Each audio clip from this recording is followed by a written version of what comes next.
பாலியல் வழக்கில் இன்று தீர்ப்பு வெளியாயிருக்கு. உச்சபட்ச தண்டனையாக சாகும் வரை இந்த 9 பேரும் குற்றவாளியாக அறிவிக்கப்பட்டவர் சிறை இருக்க வேண்டும் என நீதிபதி அறிவிச்சிருக்காங்க. இந்த சூழல்ல அரசு தரப்பு வழக்கறிஞர் சுரேந்திர மோகன் நம்முடன் இருக்கார். அவருடன் நம்ம பேசுவோம். ஐயா வணக்கம். இந்த உச்சபட்ச தண்டனைங்கிறது இந்த வழக்குல கிடைக்கப்பட்ட சரியான தண்டனையா? இந்த தண்டனைக்காக நீங்க எவ்வளவு போராடினீங்க? இந்த வழக்குகள் பொறுத்த வரைக்கும் பார்த்தீங்கன்னா கூட்டு பாலியல் பலாத்காரம், ஒரே பெண்களை குற்றவாளிகள் மீண்டும் மீண்டும் தொடர்ந்து பாலியல் பலாத்காரத்துக்கு உட்படுத்துவது, இன்றைய 2 செக்ஷன் தான் மேஜர் செக்ஷன். 376D 376(2)N சொல்லுவாங்க. இந்த சட்ட இது பொறுத்த வரைக்கும் பார்த்தீங்கன்னா குறைந்தபட்ச தண்டனை 20 ஆண்டுகள், அதிகபட்ச தண்டனை சாகும் வரை ஆயுள் தண்டனை. இந்த 2 தான் ஆப்ஷனே.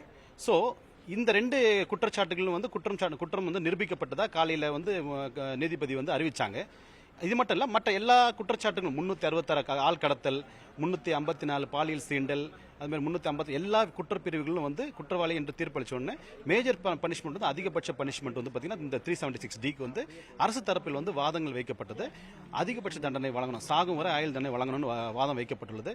எதன் அடிப்படையில் அப்படின்னா இந்த வழக்கு பாத்தீங்கன்னா கடந்த 2016 இருந்து 2018 வரைக்கும் 3 ஆண்டு காலமாக இந்த எதிரிகளால பல பெண்கள், இந்த 8 பாதிக்கப்பட்ட பெண்கள் துன்புறுத்தப்பட்டிருக்காங்க.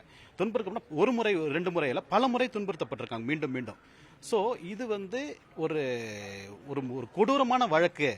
இது இந்த மாரி வழக்கு மீண்டும் ஏற்படக்கூடாது தமிழ்நாட்டில் அப்படின்றதுக்கு இந்த வழக்கு ஒரு முன்விதாரணமா இருக்கணும். அது இல்லாம உச்சநீதிமன்றம் உயர்நீதிமன்றமும் பாத்தீங்கன்னா பாலியல் குற்றச்சாட்டுகளில் கடுமையான தண்டனைகளை கொடுக்கணும், அப்பதான் அதை கர்டைல் பண்ண முடியும் அப்படின்னு அந்த கொடுத்த கோட்பாடுகளையும் மேற்கோள் காட்டி நான் எங்களோட வாதங்களை முன் வச்சோம். அந்த வாதங்களின் அடிப்படையில் எதிர்த்தரப்புல பாத்தீங்கன்னா அவங்களோட எல்லாருமே இளம் வயதினர் தான், எல்லாருமே அவங்களோட வயது, திருமணமாகாதவர்கள், வயதான பெற்றோர்கள் இருக்காங்க அப்படின்ற சில காரணங்களை அவங்க முன்வைத்தாங்க.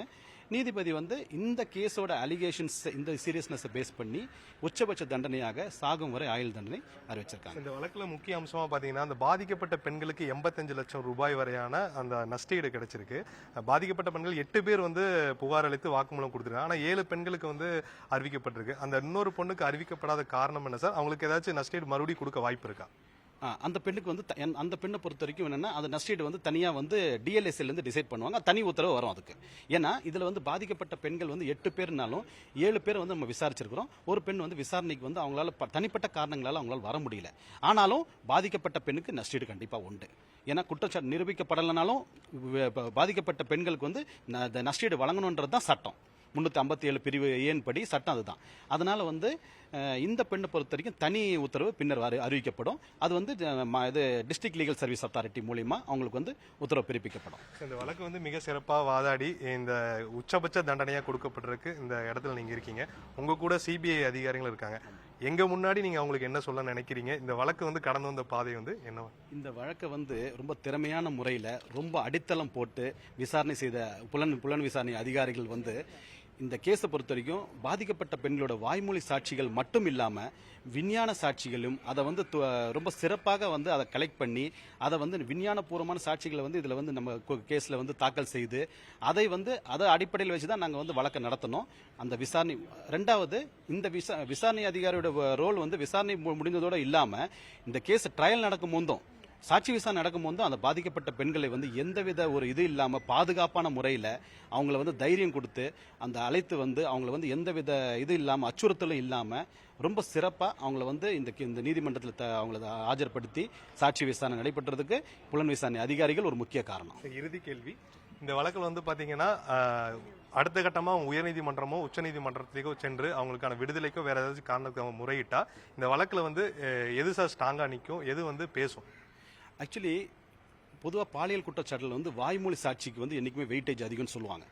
அதுக்கு என்னைக்குமே அதுக்கு ஒரு டபுள் பவர் உண்டு. ஆனாலும் இந்த வழக்கில் வாய்மொழி சாட்சிகளுக்கு அப்பாற்பட்டு மின்னணு சாட்சிகள் நிலைநிறுத்தப்பட்டிருக்கு. So the man may lie but machine will never lie அப்படின்ற கான்செப்ட் எங்க போனாலும் மின்னணு சாட்சியங்கள் மாறாது. வாய்மொழி சாட்சியங்களோட இதை ஒவ்வொரு நீதிமன்றத்தில், மேல் நீதிமன்றத்தில் அதை வேறு விதமான அம்சங்களை எடுக்கிறதுக்கு வாய்ப்பு இருக்கு. பட் மின்னணு சாட்சியங்கள், ஆவண சாட்சியங்கள் பொறுத்த வரைக்கும் அது மாறாது. ஸோ இந்த கேஸில் வாய்மொழி சாட்சிகளை விட மின்னணு சாட்சிகள் துல்லியமா இந்த வழக்கில் தாக்கல் செய்யப்பட்டிருக்கு, அது நிரூபிக்கப்பட்டிருக்கு. அதனால உச்சநீதிமன்றம் வரைக்கும் போனாலும் இது நிலைநிறுத்தம்ன்றது நாங்கள் நம்புறோம். மிக்க நன்றி சார். பொள்ளாச்சி பாலியல் வழக்குல 9 பேர் வந்து குற்றவாளிகளாக அறிவிக்கப்பட்டு அவர்களுக்கான அந்த தண்டனை அறிவிக்கப்பட்டிருக்கு. இதுல முக்கியமா பாத்தீங்கன்னா 7 பேருக்கு வருந்தா 85 லட்சம் வரைக்கும் நிவாரணம் அறிவிக்கப்பட்டிருந்தது.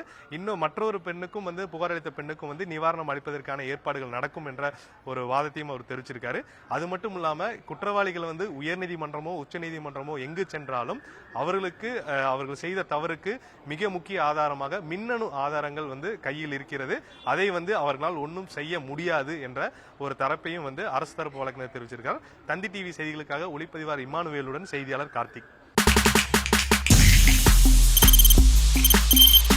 தவிர்க்க முடியாத தம்ப்நெயில்ஸ், கலக்கலான கண்டென்ட்ஸ், சினிமாவும் சீரியஸ் பிரச்சனைகளும், சும்மாவே ராம் சரண் தளபதி விஜய் எப்படா பெரிய கலகலப்பும் கைகலப்பும், Me too, love you. Thank you so much. அவர்களை மாஸ் ஏத்துறது ஏற்ற தெரிக்குதுனாலே டன்னு தான். பிரேக்கே இல்லாமல் பிரேக்கிங் நியூஸ் சொல்லும் தந்தி டிவி ஆப். இன்ஸ்டா தலைமுறை வரை இறங்கி அடிக்கும் தந்தி டிவியின் டிஜிட்டல் எக்ஸ்க்ளூசிவ். பாடி காமிச்சிங்க. அது அதை விட மோசம். இல்ல பாடி காமிச்சிங்கன்னா அது இன்னும் வெரி பேட். தந்தி டிவி ஆப்பை இலவசமா டவுன்லோட் செய்யுங்க. ஃபாலோ பண்ணுங்க, சப்ஸ்கிரைப் பண்ணுங்க, என்ஜாய் பண்ணுங்க.